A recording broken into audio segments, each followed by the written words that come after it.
الفاتحہ۔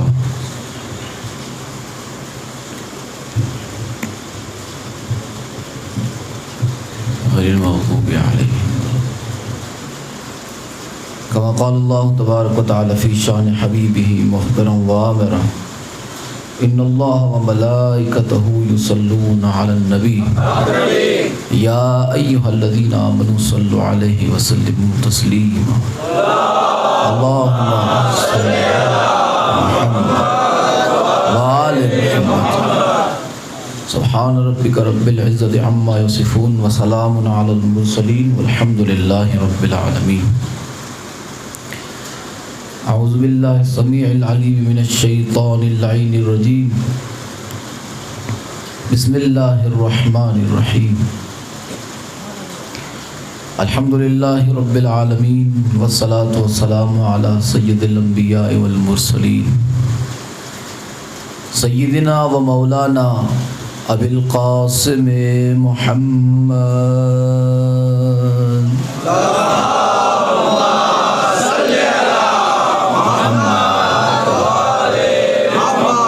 وآلہ الطیبین الطاہرین المعصومین المظلومین المنتجبین الذین اذھب اللہ عنہم الرجس وطہرہم تطہیرا۔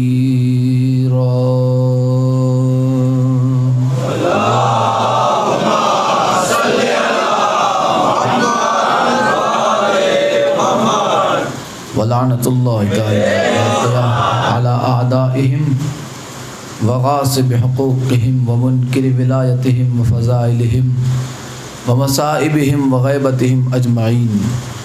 اما بعد، قال رسول اللہ صلی اللہ علیہ وآلہ وسلم انی تارک فیکم الثقلین کتاب اللہ وعطرتی اہل بیتی۔ صدق اللہ العلی العظیم۔ مل کے بآواز بلند صلوات پڑھتے محمد اور آل محمد۔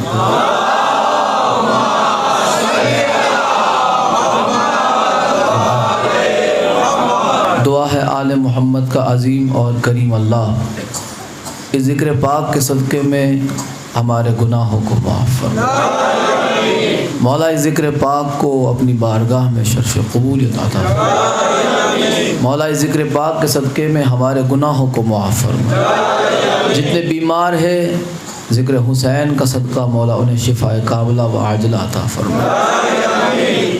جتنے ایمان کے بیمار ہیں زمانے کے امام کا صدقہ اگر وہ قابل ہے تو اللہ انہیں ہدایت عطا فرمائے، اور اگر وہ قابل نہیں تو اللہ انہیں نیست و نابود فرمائے۔ مولا علی والوں کا بول بالا فرمائے، علی والوں کا بول بالا فرمائے، علی والوں کا بول بالا فرمائے۔ عزاداروں کے سینوں کو چہروں کو روشن فرمائے، عزاداری کو برقرار رکھے۔ جہاں جہاں بھی فرش عزا بچھا ہے مولا ان فرش عزا بچھانے والوں کو، فرش عزا پہ آ کے عزاداری شبیر کرنے والوں کو ہر نظر بد سے، ہر حاسد کے حسد سے، ہر دشمن کی دشمنی سے، ہر فسادی کے فساد سے خدا اپنے حفظ و امان میں رکھے۔ مولا امام زمانہ کے ظہور میں تعجیل فرمائے، عزاداری کے دشمنوں کو نیست و نابود ذلیل و خوار فرمائے، عزاداری کے دشمنوں کو ذلیل و خوار فرمائے، عزاداری کے دشمنوں کو ذلیل و خوار فرمائے۔ مولا عزاداروں کی حفاظت فرمائے، مولا زمانے کے امام کو جلد سے جلد اذن ظہور عطا فرمائے۔ دعاؤں کی قبولیت کے لیے اور خصوصاً خوشنودی محمد اور آل محمد کے لیے مل کے صلوات پڑھ دیں محمد اور آل محمد۔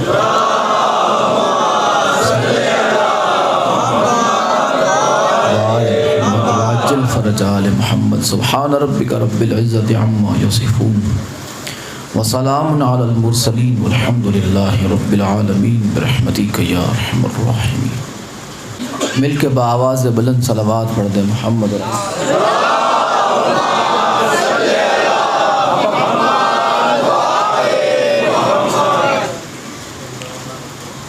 ماشاءاللہ یہ فرش عزا سب کے لیے ہے، زہرا کی دعا سب کے لیے، ہر اس کے لیے جو فرش عزا کو فرش عزا سمجھ کے تسلیم کرتا ہے۔ جس حدیث کو میں نے آپ کے سامنے تلاوت کی، سرکار فرماتے ہیں کہ میں تم میں دو چیزیں چھوڑے جا رہا ہوں، انی تارکن فیکم الثقلین، تم میں دو چیزیں چھوڑے جا رہا ہوں جو ہم وزن ہے، ہم وزن۔ آپ اگر قرآن کا وزن سمجھیں تو آپ کو پتہ چلے گا قرآن کی طاقت کتنی، قرآن کا وزن کتنا ہے، قرآن کی طاقت، قرآن کی ہیبت، قرآن کی صداقت کتنی۔ ہم وزن کا یہ مطلب نہیں ہے کہ ایک پلڑے میں قرآن کے 10 سپارے رکھو اور دوسرے پلڑے میں اسے بھی رکھو کہ جسے رسول اللہ نے اس کا ہم وزن کہا۔ ہم وزن یہ نہیں ہوتا، اللہ کے ہاں وزن کا معیار کچھ اور ہے۔ اللہ کے ہاں وزن کا معیار اور ہے۔ اگر آپ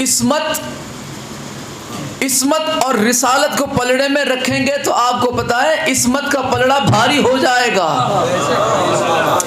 نہیں سمجھے؟ مثال دے کے سمجھاتا ہوں۔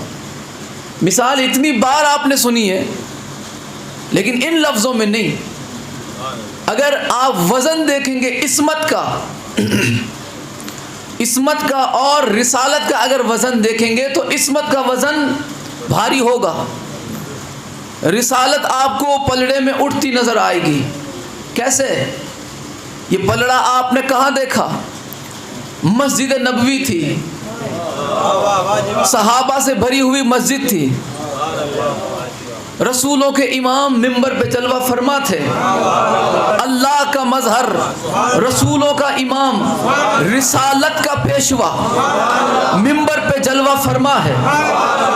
اور آپ کیا دیکھ رہے ہیں کہ ایک پلڑا رسالت کا ہے، ایک پلڑا رسالت کا، دوسرا پلڑا عصمت کا چلا آ رہا ہے۔ ہائے ہائے، دوسرا پلڑا عصمت کا بطول کی صورت لے کے چلا آ رہا ہے۔ جیسے ہی رسالت اور عصمت کا پلڑا وزن کرنے لگے تو دیکھا کہ عصمت کے احترام میں رسالت اٹھ گئی، عصمت وزنی ہو گئی۔